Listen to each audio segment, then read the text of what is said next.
How often have you been confronted with the need to make changes in your life? Maybe ending a relationship, going to school, losing weight, only to feel overwhelmed and not sure what to do, and wishing you could just avoid the whole situation. Have you ever told yourself, I hate change, and then wonder why you feel stuck in your life? Well, surprisingly, the issue really about hating change has very little to do with actually hating change. It has much more to do with other issues that we're going to talk about today so that you can get unstuck and start moving forward in your life. Now is always the time to start making positive changes in your life. Dr. Donna Leigh Bliss here. On this channel, I promote optimal mental health and well-being to help you become the best version of yourself. If there are topics that you would like me to do a video on, please write them down in the comments section below. Change. It's something we all complain about, but yet we have to deal with. So today we're going to talk more about what is it about the change process that really gets people hung up. But more importantly, I'm going to teach you about some tools that you can use that can actually help you embrace being much more proactive in managing the change process in your life. Life challenges us every day to make changes. After all, life is a dynamic process that is comprised of endless change. Sometimes they're changes that we want, but sometimes they're changes that are forced on us. So maybe you have a health issue that you have to deal with, and it's causing you to change your lifestyle in a way you don't want. Or maybe you want to make a positive change, such as going to school and getting a degree. So the reality is we can't run away from change. Life is nothing but change. But for many people, they have such an issue with change that they actually work against the process, and that creates problems for their lives.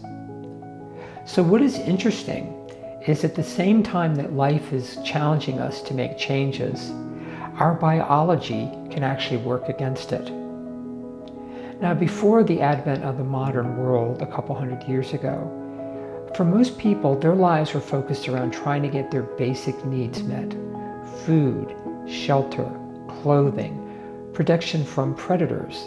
They weren't focused on self-esteem, or if they're going to go to the movies next week, or are they going to go to school. So they were focused on survival needs, and their biology rewards them for getting those needs met. That's what helps keep the species going.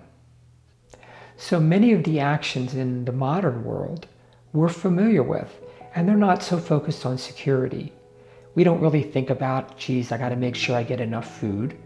We go to a restaurant, or we just go into the refrigerator and see what's there. So one of the things that we're challenged with is that we have a feeling of security by doing the things that we do every day, many of them negative, such as smoking or overeating. And our biology is rewarding us with a temporary feeling of well-being by engaging in those actions. And engaging in those actions over and over again become habitual, and they can actually make it very difficult for us to pursue change, even if it's change that we really need to make. Interestingly, no matter how strongly we may want to make a change, such as going to school, or starting to go to the gym, or end an unhealthy relationship, we can actually experience resistance to doing the things we say that we want to do. And I believe one of the biggest obstacles to making change is ambivalence. It's just having mixed feelings. Again, current behaviors are familiar. They give us a feeling of security. To venture into the unknown can be scary. So when I work with people that have alcohol problems, they can talk about how bad their life is because of their drinking, but yet be terrified at the idea of being sober. So learning how to navigate ambivalence is really, really important, because you can want change and then not do the things you need to do to create it, and then wonder what's wrong with you. And I think that's usually when people talk about hating change. So when I work with clients, they'll say, I hate change. And we'll talk about it, and it soon becomes pretty apparent that they don't hate change at all. They've just been experiencing some ambivalence about change because they're unsure of their ability to navigate the change process. Remember, we're letting go of behaviors we're familiar with. We're confident. And we're going to venture into the unknown of something better where we're unsure of ourselves. So one of the things I've found most interesting that stops people in making needed changes is just really that they're not confident in their ability to manage it. And so when they learn new skills or they get support and reassurance from other people, they're actually able to make changes that they want to make. So here are some tools that you can use that can help you start being much more proactive about managing this change process. The first is to be aware of the tendency to future trip. And what that involves is imagining in the future negative scenarios about a change.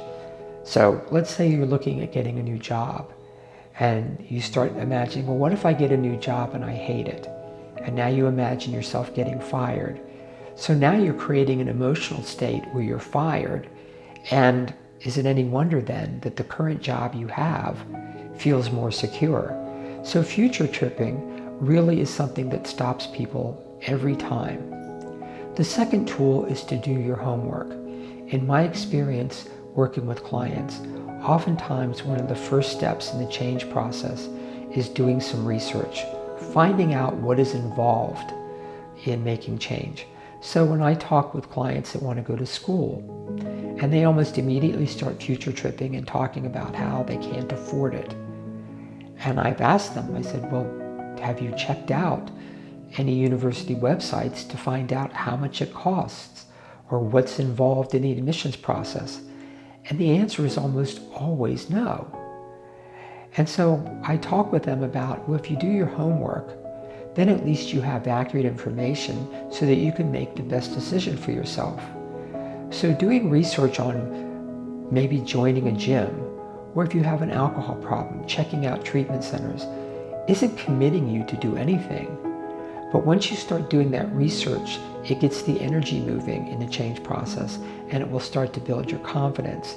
And that's really what then comes into the most important tool in the change process, which is getting the energy moving. So the best way to do that is to ask yourself a simple question. What small step can I take today relative to making whatever the change you're thinking about? And it may be something as simple as going on the internet and doing research about course offerings at local universities, or checking out gyms or treatment centers, or it may be reading a book on something. So when you start thinking about small steps, then the key is to do them. It's to get the energy moving. And in my experience, the changes that people want to happen in their lives usually come as a result of small steps done on a sustained basis. So once we get the energy moving, we want to keep it moving. It's important for the momentum to keep going. So rather than projecting into the future of, I'm too old for school, or if I break up with this person, my life will be miserable. You really want to keep the focus on the specific things you can do today and how you can build on them, and that will lead to the kind of outcome that you want.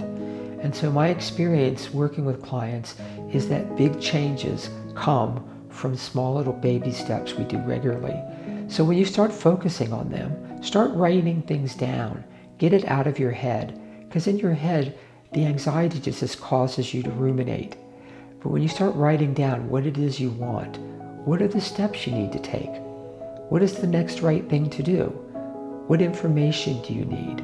Do you have supportive people that you can talk to? That actually is very helpful, although sometimes family members aren't the best, because if they're not happy with their lives, they're going to tend to project their fears and insecurities on you. But when you talk to positive people about maybe you want to go to school, they're not going to look at you and say, I don't know, I think you're too old. They're going to be excited for you and say, that sounds really great. What do you want to study? Where do you want to go? So using these tools starting today will help you to get the energy moving in a way that's manageable. You still might feel a little bit anxious because you're letting go of the security of the status quo, But most importantly, you're now putting yourself in the flow of life, your life, where you get to be proactive in creating the kind of changes you want so that the quality of your life improves. I encourage you to use these tools. They really do work. Thank you for watching this video. I hope it inspires you to start using the tools today so you can be proactive about making needed changes in your life. Please click on the subscribe button so you'll be notified when I release new videos. I've also included links of 2 other videos you might find helpful. Please check them out. Finally, remember, now is always the time to start making positive changes in your life. I'll see you next time.